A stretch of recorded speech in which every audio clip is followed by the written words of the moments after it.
Tomatoes are in season and I just made some fresh bread. So tonight I'm making a simple dinner of caprese salad and tomato sandwiches with homemade mayonnaise. I'm going to start with the bread because I want to get that toasted for the sandwiches. Toasting bread makes every sandwich better.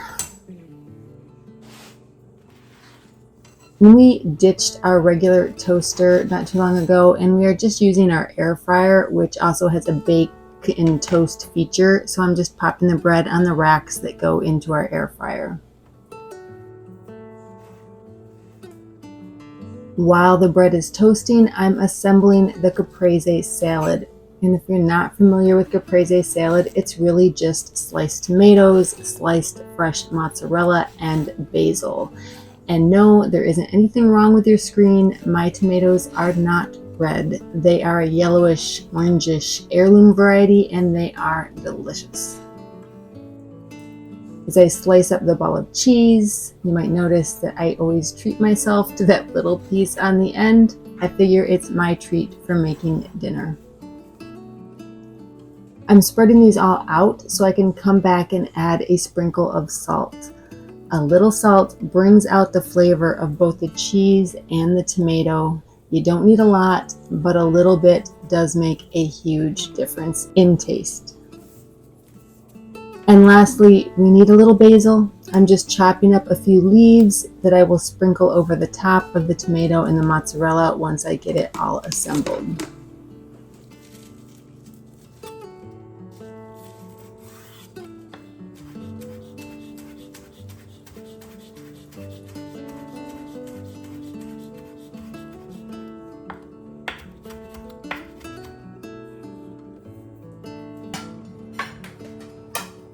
And to assemble it, just alternate slices of the tomato and the cheese, arranging it so that it's pretty on the plate.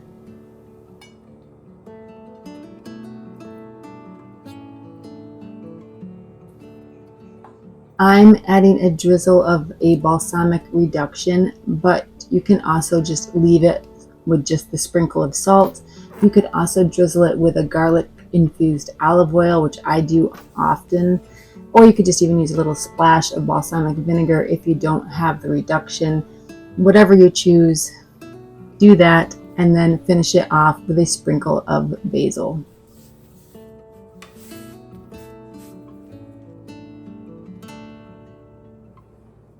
I'm going to simply set that aside while I work on making the homemade mayo for the sandwiches.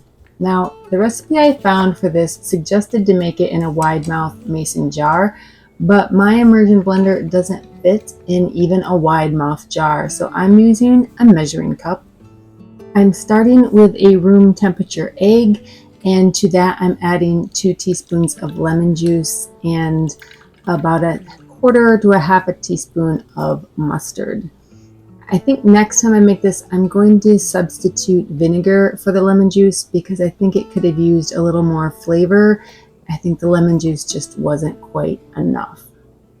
A little minced garlic would have been a nice addition because, spoiler, I'm not a huge fan of mayo because I think it lacks flavor. So obviously I can't help but want to add more to it so that it has a nice strong flavor. Lastly, I add 1 cup of avocado oil. You can use other oils, but avocado is a nice option because it's a healthier option and it doesn't have strong flavor. Although, now that I think about it, maybe I should try olive oil next to see if I like that flavor a little bit more. And I was supposed to add some salt too, but I forgot until I already had the blender in the oil, which admittedly was a bad time to try to add it because I only had 2 hands, but I managed. Place the immersion blender into the measuring cup all the way down to the bottom, begin to blend, and then slowly move it up as everything begins to combine, and then you can move it around a little to be sure that it is well blended.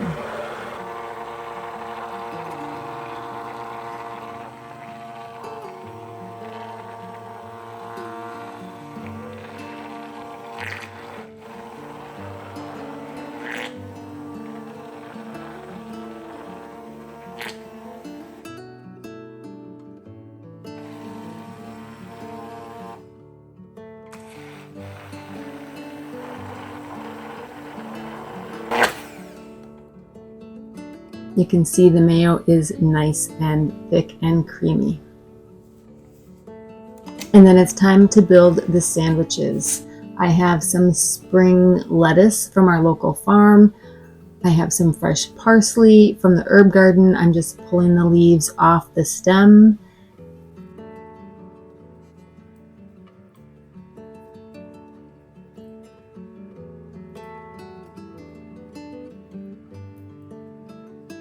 And then I'm cutting a couple of slices from this large tomato, which is fresh from our garden.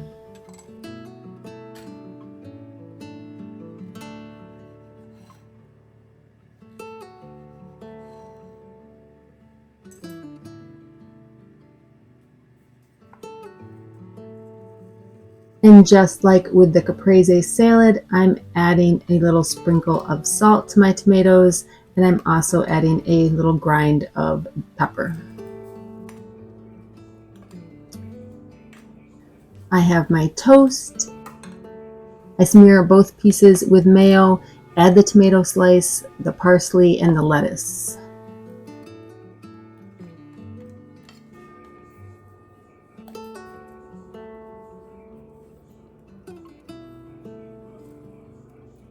This makes a delicious, quick and easy supper. It's tasty, it's fresh, and it's good for you.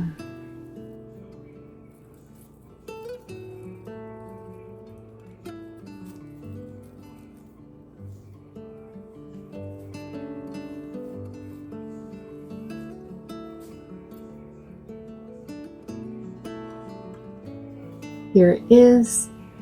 I'm going to give it a little taste test. And yes, indeed, it is delicious. Yeah, thumbs up. And lastly, I'm just transferring the mayo to a jar, and I will store it for about a week in the fridge. Thank you so much for joining me. Have a great day.